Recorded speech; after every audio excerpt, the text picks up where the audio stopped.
Este programa é patrocinado por Sigmund. Acha que tem uma doença que nenhum exame detecta? Tem por hábito investigar na internet o que o médico diagnosticou? Sente que ninguém valoriza o que está a sentir? Partilhe connosco a sua experiência e as suas perguntas para o e-mail agenda@saudemais.tv ou por WhatsApp através do número 938 560 646.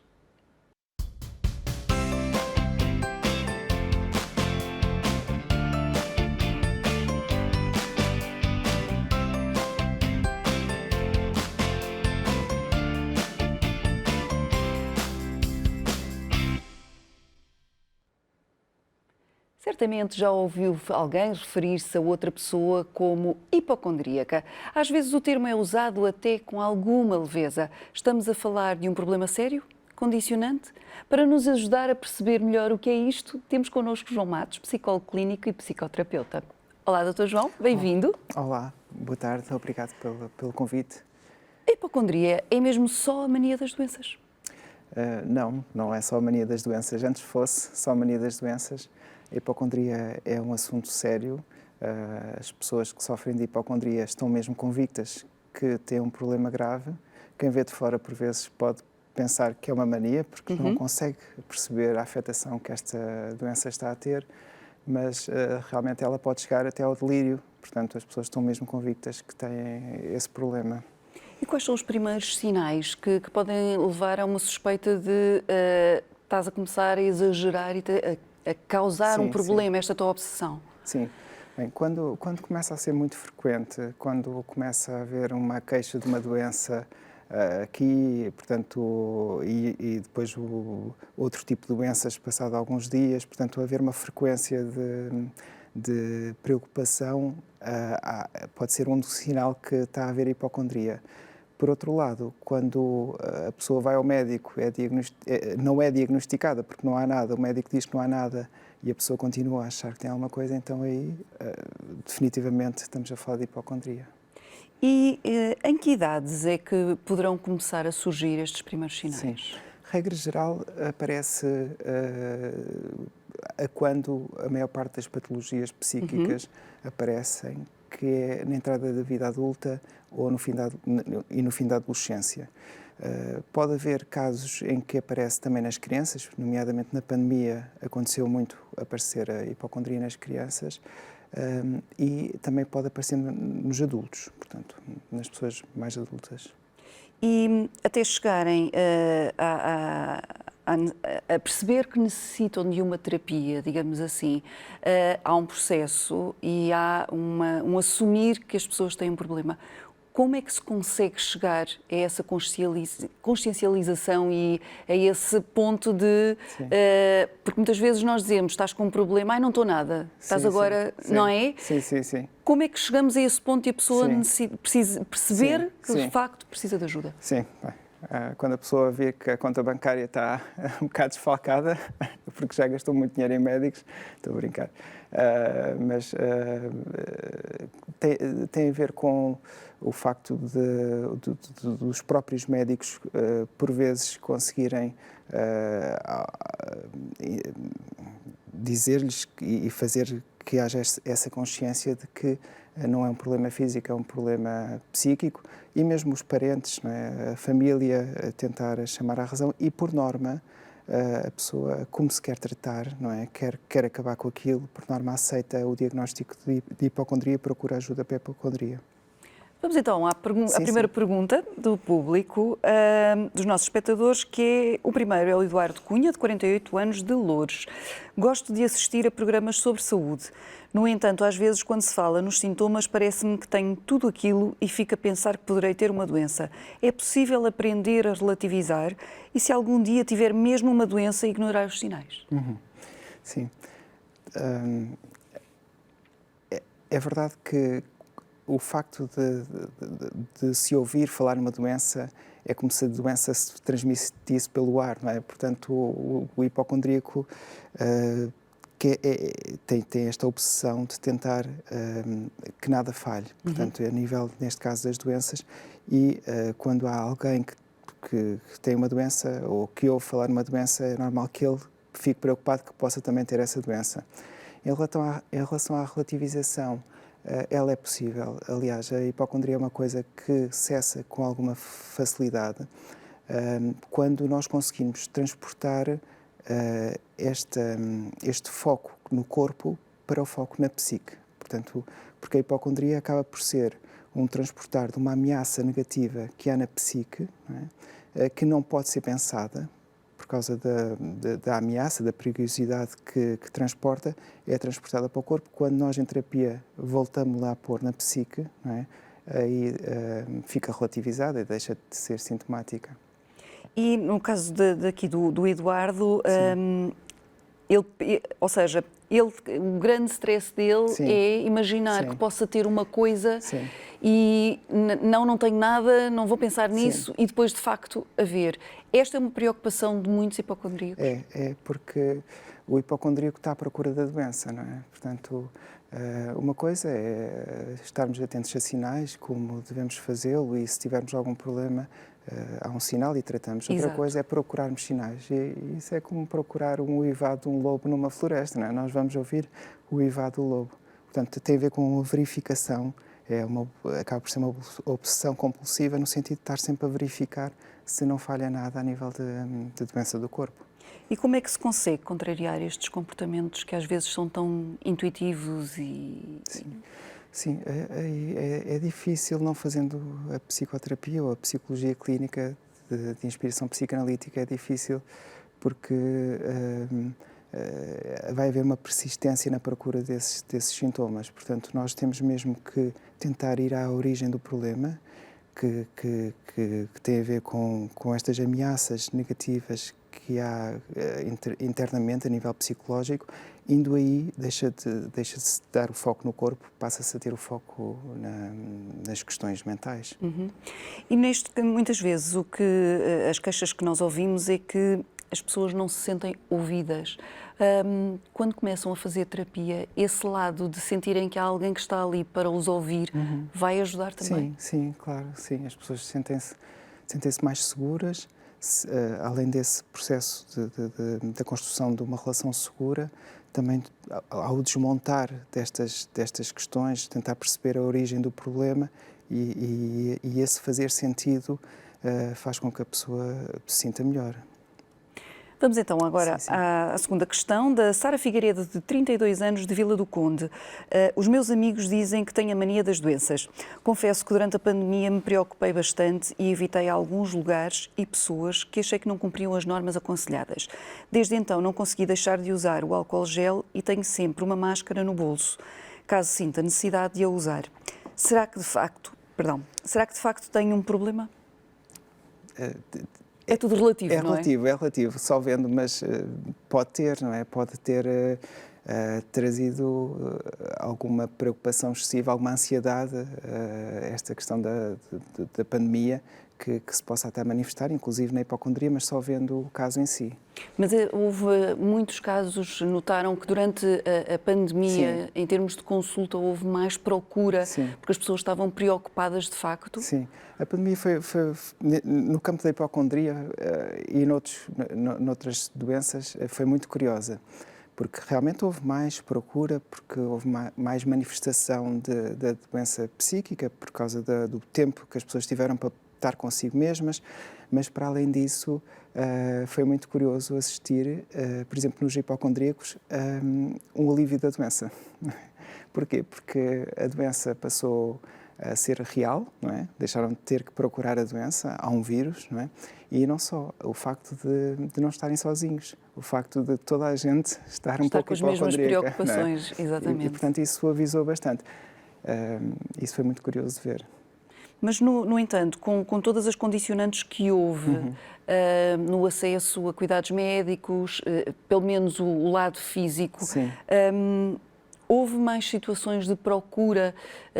Tiveram vocês também de arranjar outras ferramentas para poderem dar apoio a estas pessoas, que algumas delas estão habituadas a que a sua terapia tenha ali uma continuidade, não é? Porque, no fundo, com a pandemia, de repente, fecha tudo, mas estas pessoas continuavam a necessitar de ajuda. Sim, sim. Estamos a falar dos hipocondríacos, não é? Sim, nós fizemos muito online e fizemos, e as pessoas continuaram a vir ao consultório, quem quis ir ao consultório.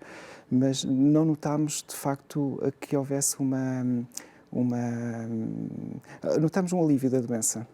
Foi muito curioso ver isso, porque notámos um alívio precisamente porque deixou de haver um fantasma, não é? Passou a haver um vírus que existe real e as pessoas ficaram muito mais tranquilas e também não se sentiram as únicas, porque há esta questão de será que sou o único assim, não é? E de repente toda a gente está um pouco assustada com o que pode vir aí. Ou seja, na realidade, voltamos ao mesmo, sentiam-se ouvidas, sim, não sim, é? Porque sim. quando iam com os seus sintomas ou com as suas preocupações, também os profissionais de saúde, não sabendo ainda, principalmente no início, o que era este vírus e as consequências, também estavam mais atentos a todas as queixas. Sim, sem dúvida, sim. Vamos então a mais uma questão, desta vez por e-mail, que nos chega do Gustavo Freitas, de 29 anos, de Viseu. Por vezes sinto picadas no peito e até falta de ar. Já fui ao médico queixar-me e os exames não detectam nada. O que será que se passa comigo? Bem, por esse sintoma parece ser uma crise de ansiedade. Ansiedade, não é? Sim, ansiedade, sem dúvida. E neste caso, estes descontrolos, estas crises, podem-se, quando são repetidas, não é? Que ainda não estão controladas, podem dar origem depois a estados de hipocondria? Podem, mas não têm que dar, não é? Okay. Portanto, tanto a ansiedade como a hipocondria é o medo em relação ao futuro, não é? Tentam controlar o futuro. Podemos pensar que se houver um excesso de ansiedade, se houver um crescente de ansiedade, pode derivar na hipocondria, como pode derivar, por exemplo, em rituais obsessivo-compulsivos, mas não tem que necessariamente linearmente seguir para a hipocondria, sim. E quais são as causas habituais, neste caso da ansiedade e do pânico? Poderão ser estes pequenos sinais de falta de ar, como descreve aqui o Gustavo? Sim, a ansiedade e o pânico têm a ver com questões infantis, tem tudo a ver com questões infantis, questões que aconteceram na infância, nomeadamente, pronto, cada caso é um caso, portanto pode ser muito mais complexo do que o que eu vou dizer, mas tem muito a ver com uma relação em que possivelmente houve vinculação, mas uma vinculação pouco segura, e isso faz com que depois, a nível da autoestima, a autoestima possa ser mais baixa e as pessoas possam ser um pouco mais ansiosas, não é? Aqui provavelmente será um caso de ansiedade ou pânico, mas existem situações em que as pessoas estão tão mentalizadas que de facto têm um problema que ele se venha a manifestar alguns sintomas até fisicamente? Não, à partida não, porque a psicossomática é o não pensado. Aqui neste caso, por exemplo, da hipocondria, embora haja um desvio do pensamento, portanto há aqui uma deslocação da ameaça para o corpo, como poderia haver manifestar-se de outras formas, há de certa forma um desvio do pensamento, mas há pensamento. A psicossomática é muito diferente. Na psicossomática há uma rejeição do pensamento. Portanto, costumamos dar um exemplo, que é como se houvesse um raio, não é, que vem pela mente. Se a mente não pensa, continua para o corpo e vai se manifestar de qualquer outra forma. Mas normalmente as pessoas hipocondríacas não têm doenças. Essa questão. As doenças acabam por não se manifestar. Por WhatsApp chega-nos a pergunta de Mário Santos, de 52 anos, de Gaia. Tenho em casa uma mini farmácia com tudo o que acho que é necessário e frequentemente vou substituindo o que está em falta ou a passar a validade. A minha mulher diz que sou louco. Eu acho que sou prevenido. Serei o único assim? As outras pessoas não são como eu? Bem, já para dizer que em Gaia há farmácias 24 horas abertas. Não necessita ter uma mini farmácia em casa. Exatamente. Mas pronto, se o tranquiliza, por que não ter uma mini farmácia em casa? Mas pronto, há mais pessoas que o fazem, não é? Há mais pessoas que têm muito medo de lá estar. Pode ser um sinal de hipocondria, não é? Querem estar alerta e prevenir esta fantasia da doença. Exato. Sim. É comum eles serem pequenas enciclopédias e saberem tudo sobre as doenças, leem as bulas, fazem tudo em redor do que é a saúde? Sim, é capaz. Há pessoas que é capaz de saberem muito sobre as doenças, mas depois, como acabam por ser doenças tão dispersas, não é? Que passa de um tumor para... sei lá, agora não me ocorre, mas para outras coisas, não é? E é tudo tão disperso que acaba por ser tudo muito à superfície. E mais do que saberem muito, acabam por fazer maus diagnósticos. Exato. Sobretudo, depois acabam por se autodiagnosticarem de uma forma que pode não ser a melhor. A correta. Sim. Nomeadamente nos dias de hoje em que há tanta informação na internet, é preciso saber o que é que estamos a ler e quão fidedigna é aquela informação, porque poderá precisamente dar nessa situação de haver confusão de má informação e dar a que a pessoa comece a entrar em pânico de facto, porque acha que tem uma doença terminal quase, quando na realidade não é nada daquilo. Sim. Aí juntam-se duas situações opostas, não é? Portanto, ir procurar a um sítio infinito, praticamente infinito, algo que não existe. Portanto, fica-se ali um bocado perdido numa resposta, numa possível resposta. E esta facilidade de procura de informação trouxe também mais pessoas, há mais pessoas com este diagnóstico de hipocondríacos graças a esta facilidade de se encontrar tudo? Sim. Eu não sei bem responder a isso. Eu sei que ajuda ao mau diagnóstico. Não é? Uma pessoa vai ler e, claro que depois vai se identificar com qualquer coisa que possa estar ali em termos sintomáticos e depois pode-se autodiagnosticar de uma forma errada. Portanto, convém mesmo ir ao médico ou um psicólogo. Procurar sempre a ajuda de um profissional de saúde. Sim. Temos aqui uma última pergunta. Este caso chega-nos de Vera Simões, de 58 anos, de Almada. Apesar de ser saudável, a minha filha sempre teve a mania das doenças, de tal forma que acho que já teve consultas com todas as especialidades médicas.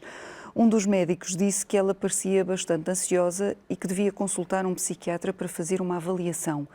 Ela recusa-se, pois diz que não está louca e que o que sente é real. Confesso que até a mim já me afeta esta situação e não sei o que fazer.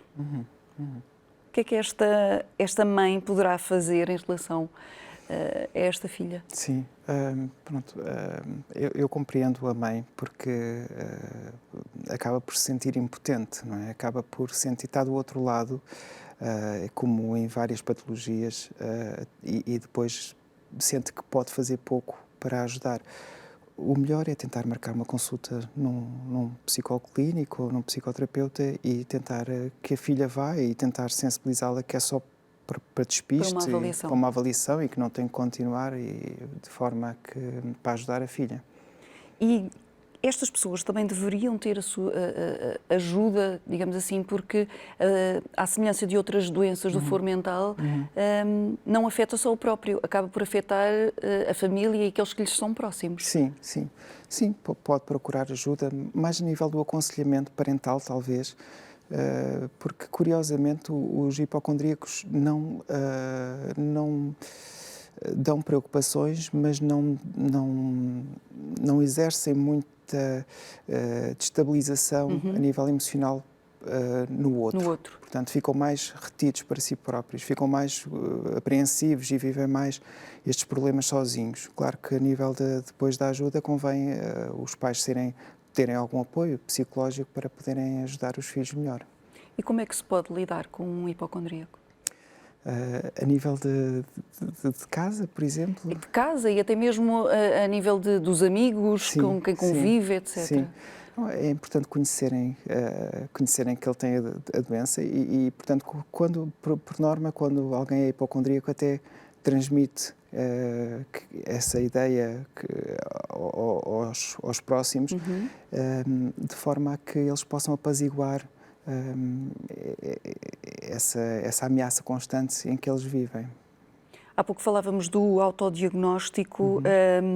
Existem casos em que a própria pessoa começa a fazer a automedicação? Existem casos, sim. Não é nada aconselhável, mas existem casos em que há essa automedicação. Sim. Esses são casos, se calhar, um bocadinho mais graves, ou seja, porque depois toda essa medicação pode ter consequências Sim, e desencadear aí sim sim, problemas na saúde. Sim, sem dúvida, porque estamos a mexer com substâncias ativas que vão ter repercussões a nível fisiológico e, portanto, aí sim é que se pode provocar doenças. Num corpo que portanto, aparentemente é saudável, não é? Exatamente, portanto, não é nada aconselhável. Na dúvida, ir a uma consulta de psiquiatria ou de psicologia clínica ou de psicoterapia para poderem fazer esse despiste, se é uma coisa do foro mental ou física. E como é que a psicoterapia pode ajudar? Ou seja, vocês quando chegam à consulta, que ferramentas é que também transmitem a este doente para que ele depois vá aplicando no seu dia-a-dia e consiga, no fundo, não ir tanto à procura da doença e controlar-se? Sim. Portanto, na psicologia clínica ou psicoterapia psicodinâmica, o que nós vamos tentar fazer é desconstruir. Portanto, há outras abordagens que tentam criar estratégias, mas eu costumo dizer que, pensando o nosso inconsciente como a natureza, nós não podemos lutar contra a natureza, não é? Porque a natureza ganha sempre. Nós vemos isso com tremores de terra, com furacões. Portanto, nós queremos ir a este lado mais violento do inconsciente, que está a sê-lo, não é? Que tem a ver com questões que foram, como eu disse há pouco, da vinculação insegura, questões que foram, por vezes, presenciadas com uma mãe mais impulsiva, que causou esta ameaça interna.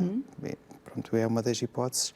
E, portanto, vamos tentar desmontar isso, tentando remeter para a psique, tirando este foco do corpo indo para a psique e tentar fazer com que perceber, e depois percebe-se na terapia, porque muitas vezes conseguimos perceber mesmo que ameaças são essas. Por exemplo, vou dar aqui um exemplo que me está a ocorrer. Eu tenho um paciente hipocondríaco que diz, tu vais ter uma doença. Ele tem este raciocínio, tem este pensamento e, portanto, se nós vamos para isto, para este campo psicológico que se quer fugir dele muitas vezes, nós depois conseguimos ir para a fonte original e reestruturá-la de forma que depois não se tenha que manifestar. Exato, porque na realidade, ou seja, este pensamento que surge, às tantas, ao tentar contrariá-lo, é quase como se fosse uma luta interna. É uma luta interna, é dimensionar uma luta que já existe, porque a hipocondria é uma luta, não é? A hipocondria é tentar vencer sem armas, portanto, que a pessoa cresce assim, portanto, e a terapia faz uma equipa no sentido de criar um tratado de paz. Vamos tentar aqui negociar, vamos tentar ouvir isto e tentar suavizar toda esta fúria que há interna que o próprio depois não consegue lidar e tem que deslocar para o corpo ou deslocar para outro elemento exterior. E é uma situação em relação à hipocondria, as pessoas vão sempre viver com esta luta interna, vão sempre viver assim ao longo da vida ou não? A hipocondria é relativamente fácil de tratar, portanto, à semelhança de outras problemáticas psíquicas, a hipocondria, uma vez deslocada, e se faz com alguma facilidade para dentro, depois vamos para outras aventuras, não é? Exato. Portanto, é um processo. Primeiro tiramos a sintomatologia e depois vamos para questões que essas sim podem ser um bocadinho mais difíceis de trabalhar, mas trabalham-se também. Mas cessa com relativa facilidade a hipocondria, sim. A seguir tem que se trabalhar os outros problemas que deram origem, sim, não é? Sim, exatamente, porque acaba por ser um desvio, não é? Pela intolerância psíquica de suportar esta dor interna. De todos estes testemunhos que hoje ouvimos e que são comuns a muitas histórias que todos nós também temos assistido, que conselhos é que gostaria de deixar quer a quem suspeita que possa ter este problema, quer a quem vive ou quem está próximo de uma pessoa hipocondríaca? Portanto, no caso das crianças, eu diria que, havendo essa suspeita, se fala com os pais para poderem procurar ajuda. No caso dos adultos, aí, portanto, tentarem os próximos sensibilizarem para que que alguma coisa possa não estar bem e tentar e indicarem a pessoa para fazer uma sessão de despiste para perceber se realmente que problema é que tem, se é uma coisa física ou psicológica. E havendo essa resposta também sossegam Sim, é o primeiro passo, de facto. Exatamente, sim, sem dúvida, sem dúvida. Obrigada, Dr. João, pela sua ajuda, como sempre, que é tão elucidativa. Obrigado eu também pela oportunidade de estar cá mais uma vez.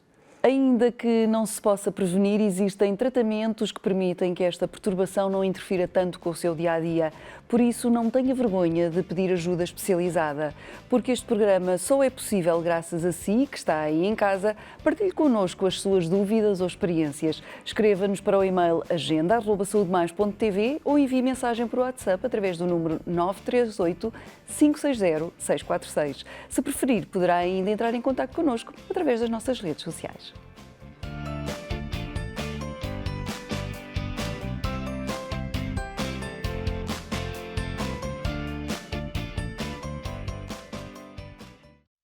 Este programa foi patrocinado por Sigmund.